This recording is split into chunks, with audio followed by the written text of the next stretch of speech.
Hello everyone, this is Chris, and the day has finally come. Yes, the 1.17 Caves and Cliffs Part 1 update is finally releasing across both Java and Bedrock Edition throughout today. Subscribe, like, etc. But yeah, let's briefly go over everything that was introduced inside this one update. When heading inside of the Extreme Hills biome, you will now be able to find a brand new type of mob known as the goats, and for the most part, they don't really do too much, apart from occasionally being able to headbutt other mobs and players inside the game. While you're in the Extreme Hills biome, you might want to place a few cauldrons here and there around the place, because another new thing you could find inside of the mountain biome, or inside of this game, is now the powdered snow bucket, a brand new type of frosty block, where, as you can see, the longer I stand inside of it, the more cold and freezing I actually get. And if I stay in here long enough, and if I were in survival, I would freeze to death. So in case you are using this for any types of building purposes or anything like that, I'd recommend getting yourself some leather boots, because if you do get yourself some leather boots, then what will happen is first off, the frost effect won't happen, and second off, you could also stand on it without having to fall through it. When heading through caves, there's two very obvious things you're going to notice that spawns in fairly frequently. First off is the glow lichen, a brand new type of I guess light source that could spawn all around the cave, but it's not quite bright enough to keep mobs from stopping spawning. And the other thing you'll be able to find is copper, and this is what a copper looks like. I believe it spawns in fairly frequently to the levels of iron ore, so expect to find quite a decent amount of it. And while on the topic of ores, every single old ore we had before has now had their texture slightly changed. That way you can distinguish them a little bit easier, and that's not the only change to do with ores, because there's been another separate change that's happened, particularly to do with these three types of ores. Because before, when mining gold or iron, you would expect to get the blocks itself. Now you'll get a brand new type of item from each of them, which is known as the raw types of ores. And also happens with the copper too, which means that, yeah, we are now actually able to fortune up our gold and fortune up our iron, and even the brand new type of copper. And also, with these new raw ores and stuff, you're also able to create a few new types of blocks, known as the raw iron, the raw copper, and the raw gold. And yeah, here's what the three of these blocks look like in the world itself. But what can you actually do with copper? Apart from forging it up, what can you do with this brand new type of ore? We will get to its use in just a minute, but first we need to talk about another type of thing you could find underground, and to do that we have to head ourselves all the way down here, because when we head ourselves underground, you now have the rare chance of finding yourself, first off, these brand new types of spiky things, which is known as pointed dripstone, alongside the dripstone block. And yeah, there are actually plenty of uses to do with these dripstone things. First off, obviously with building, but another thing you could do is actually create traps, because you can see I'm just jumping up and down, and I am losing quite a substantial amount of health. So plenty of trap opportunities, but one of the most important and big things I think we are able to do with these brand new dripstones is creating an infinite lava source and water source by hooking a cauldron underneath a dripstone with lava above that. That means you could fill up this one cauldron with lava, scoop it up with a bucket, and get yourself an infinite supply of lava. But what's this other thing right here? What was this thing right here when I was talking about the dripstone? Well, another thing you could find underneath the ground when going exploring underground is actually this thing, which is known as an amethyst geode. And there is quite a bit to talk about with the amethyst geode, but first off, let's talk about the blocks surrounding it. So, surrounding it, you will find another brand new type of block known as the calcite block, and this is the only place you're able to find it, around these amethyst geodes. But another thing you could find outside of it is known as the smooth basalt, and you could either get it through these amethyst geodes, or if you absolutely want to, you could just throw some basalt inside of a furnace, and then it will smelt up into the smooth basalt. But back onto the geode itself. First off, when you walk around it, it makes a sort of tinkly noise, something like that. And also, another thing you could do is actually create a farm here, because all you have to do is look for these type of blocks, which is known as the budding amethyst, and you can see it's starting to grow out amethyst crystals. In its final form, it will look something a little bit like this. And when it's at its final form, then all you have to do is just mine it with any type of pickaxe. I believe it is, you could use fortune on it, but yeah, when you get that, then you will get the Amethyst shard. But what can you do with the amethyst and all that type of stuff? Well, first off, you can obviously create more amethyst blocks with this recipe right here. But one of the more useful and interesting types of things comes in the form of first off, the spyglass, a brand new type of item which I don't think we ever seen in vanilla Minecraft, where when you left trigger or right click or whatever, what you basically do is you zoom in like this, so you could be able to see much further than what you could normally see. Another thing you could do with the amethyst is actually create another brand new type of item, which is known as the tinted glass. Now, on the surface, it doesn't really look like it does too much, but let me tell you, this is probably one of the most exciting things you should be expecting to, because you can see I placed down a torch here, and what you would expect I guess glass to do is to let the light from that torch go through. Well, what tinted glass actually does is it prevents light from actually going through it. Moving back over to the copper, there's actually quite a few things you can actually do with it. First off, you can make these array of different types of blocks right here. To make the block of copper, just use 9 copper like this. To make the cut copper, just use 4 normal copper blocks to make that.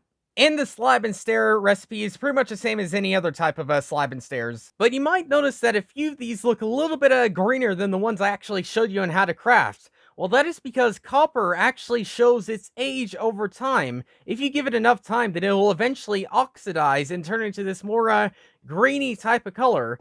But in case you do want to keep it this color, or at least any of these types of shades, then there is actually a way to do it, and that is by using honeycomb. You could either do it through the crafting recipe, as you can see right here, or you can left click or right trigger or whatever just to click on it, and then it'll create these nice little particles right here. And in case you want to get rid of the wax or something like that, then all you have to do is get yourself an axe and push the exact same button, and then you'll see these white particles. And another thing you could do with copper is create a brand new type of item known as the lightning rod. And in case there's ever, say, a thunderstorm or something like that, then what will happen is that the lightning will be attracted to the lightning rod, which means that in case you have like a wooden house or a village breeder or something like that around the area, then this thing will absolutely be your best friend. If you've been keeping up with things, but not quite to the extent of someone like me, then you might have heard of a brand new type of biome known as the Lush cave biome. But even though the biome isn't quite inside of here, the blocks are inside of here. But it's just a little bit tricky as to how to get them. First off is the moss block. The way you find it is you just find yourself a treasure ship, and if you find the moss block, then you get access to quite a handful of the Lush cave blocks, because all you have to do is place it around some stone and bone meal it, and then you can see that, yeah, you're starting to get some brand new types of moss cave and a lush cave blocks types thing. One of which is actually the azalea tree right here, and another one we could actually get is the flowering azalea. And if you bone meal either one of these azaleas, then what will happen is you'll get a new type of a leaf block known as the flowered azalea leaves, as well as a new type of dirt block, which is known as the rooted dirt block. Found inside the abandoned mine shaft chests is actually a brand new type of food source, which is known as the glow berries right here. And yeah, these are an interesting type of food source, because when you bone meal it, you actually get light. So yeah, a brand new type of food source, which is also kind of a light source. And yeah, many of the lush cave blocks are found in that similar way, just by other types of means that already exist in the game. But one of the most interesting ones, in my opinion, is actually the fact that you have to find a wandering trader to actually find some of the brand new types of lush cave blocks, which means that, yeah, basically this is kind of a wandering trader update too, because you could also find the moss blocks here, and a brand new type of thing known as the small drip leaf and the big drip leaf. You can only place a small drip leaf on clay blocks right now, so keep that in mind. But when you actually bone meal it, then you'll get another type of thing known as the big drip leaf, which basically acts as sort of a parkour type thing, because when you are on top of it, what will basically happen is a timer will count down to the point where it actually collapses itself, sort of like that. Another lush cave thing you could find is known as the hanging roots, which is basically supposed to connect to the rooting dirt. And another thing which can hang from the ceiling is known as the spore blossom, which basically can send off particles from it. You could see it, and yeah, no matter how many you could have more and more and more types of particles just scattered around the area, and you can see them really starting to build up around here. There's two new aquatic style mobs that's being introduced inside this update. The first one is known as the axolotl, and the way you find it is you go, I believe, below Y32 in any space of water, then they actually have a chance of spawning. So go inside of a water cave or something like that, and then you will actually have a chance of finding one of these guys. And the way you pick them up is you actually get a water bucket, and we got to save this guy before. Oh, we almost got him. But yeah, the way you actually do it is you get a water bucket, and you actually pick them up like that. And yeah, they can survive a little bit outside of water for a little bit, but they would prefer to not stay outside of water too long, or out of lava, as we have seen right there. And you can't really tame these types of mobs, but you can invoke, I guess, trust in them, so they will come around with you. They will help you attack drown or guardians or anything like that. And you could also breed them by using a tropical fish. But in case, they ever manage to get themselves damaged or anything like that when battling guardians or something, then have no fear, because if they do get damaged, which we are going to have to do a little bit, because when they get to the point of them being really damaged, what they will do is they will actually play dead. You can see right there, and they are regenerating their health right now. And the second aquatic mob is known as the glow squid. Now, the glow squid will only spawn in an area with I believe stone in it. So again, inside of say a watery cave inside of an ocean or something like that, or aka not inside of a swamp, which is where we are right now. But yeah, basically what you could do with the glow squid is when you kill it, or when you manage to hit it, first off, it will no longer glow for a little bit, and then it will start glowing itself again. But if you do manage to kill it, then what you will basically get is a brand new type of item known as the glow ink sac. And there's a few things you could do with the glow ink sac. First off, you can make a glow item frame where, say for example, it does become